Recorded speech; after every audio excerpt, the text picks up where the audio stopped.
नमस्कार दोस्तों, स्वागत है आप सभी का अपने YouTube चैनल पर।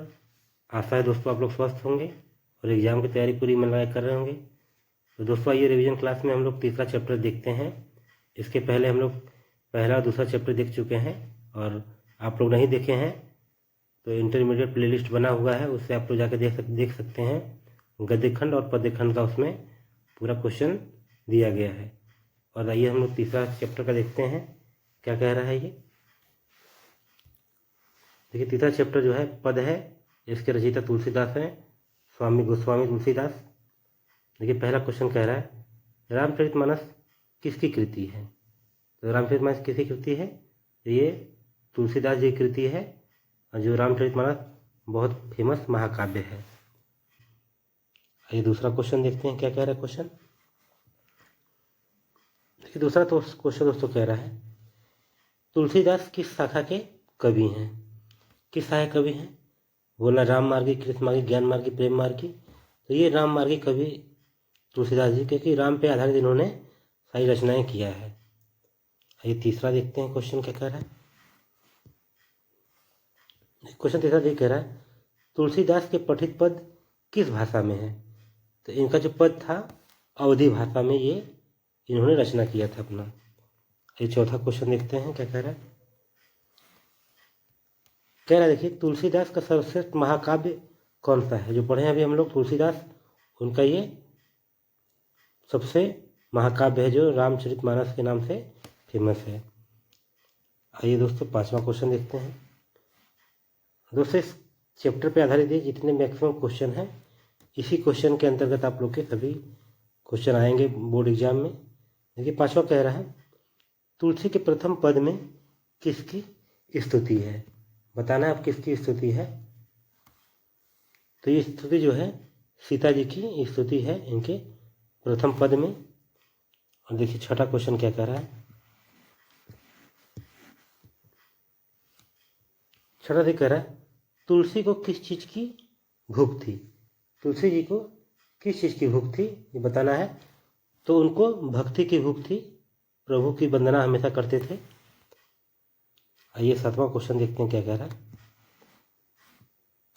देखिए क्वेश्चन कह रहा है दूसरे पद में भीख मांगते भिखारी के रूप में किसका परिचय दिया गया है।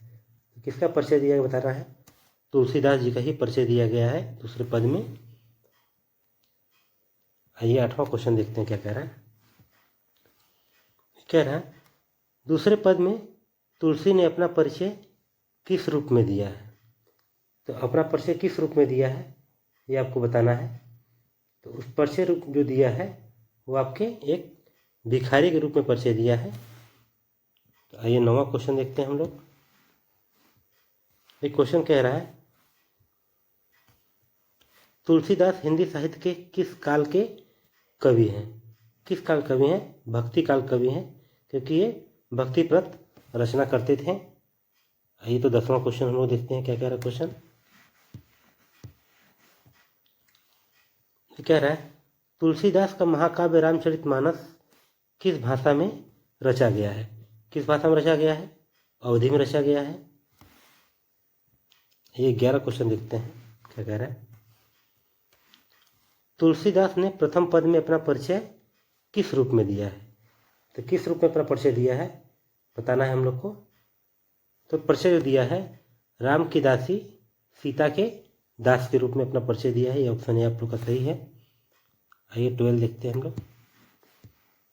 12 बोल रहा है तुलसीदास के दोनों पदों में किस रस की व्यंजना हुई है। उनके पहले पद और दोनों पद में किस रस की व्यंजना हुई है। तो उन्होंने भक्ति में रचना किया है, भक्ति रस की ही व्यंजना हुई है। आइए देखते हैं अब हम लोग का ये चौथा चैप्टर है, उसका नाम है छप्पय, और नाभादास जी इनकी रचना किए हैं। तो देखिए क्वेश्चन कह रहा है नाभादास किसके शिष्य थे। पहला क्वेश्चन किसके शिष्य थे बताना है आप लोग को। तो नाभादास जो थे दोस्तों अग्रदास के शिष्य थे, और वल्लभाचार्य के जो शिष्य थे वो सूरदास थे। ये आपके वल्लभाचार्य के शिष्य थे, और नाभादास जो थे अग्रदास के। चलिए दूसरा क्वेश्चन हम लोग देखते हैं क्या कह रहा है क्वेश्चन। देखिए कह रहा है भक्तमाल किसकी रचना है, किसकी रचना है, आपके जो चैप्टर हैं नाभादास जी छप्पे लिखे हैं उन्हीं की रचना है ये भक्तमाल। आइए दोस्तों तीसरा क्वेश्चन देखते हैं क्या कर रहा है।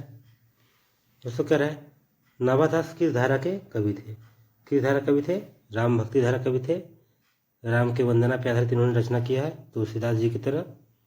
आइए चौथा क्वेश्चन देखते हैं क्या कह रहा है क्वेश्चन।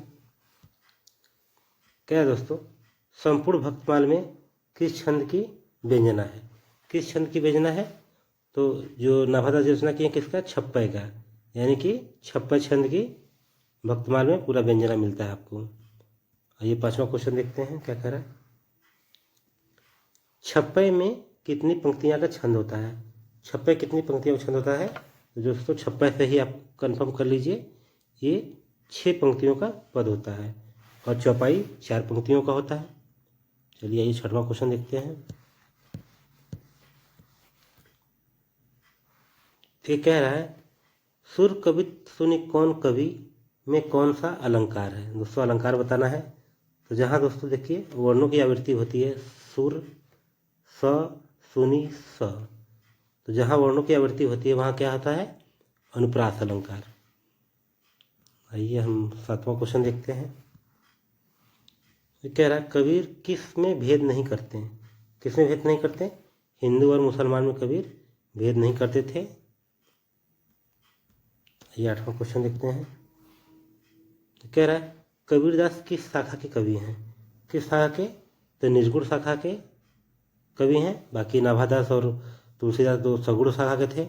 ये निर्गुण ये बिना किसी का मूर्त चित्र बनाए हुए एक अपने प्रभु को मानते थे।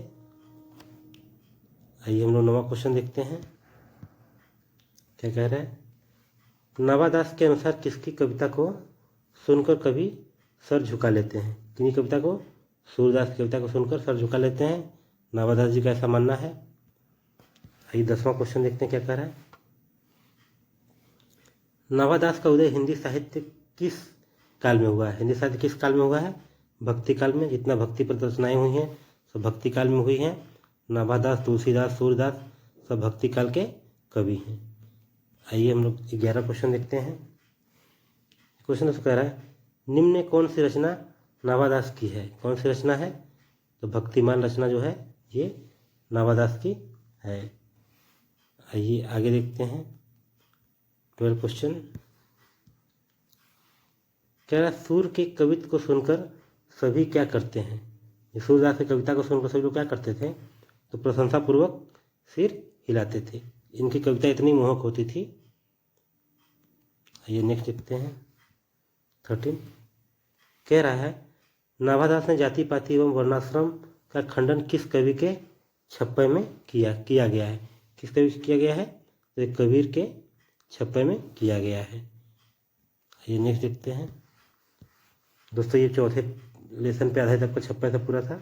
दोस्तों ये आपका चैनल है, इसको आप लोग लाइक एंड सब्सक्राइब कर लीजिएगा। इससे प्रतिदिन आपको वीडियो मिलती रहेगी, पूरा एग्जाम तक रिवीजन क्लास चलाया जाएगा। जय हिंद दोस्तों, जय भारत।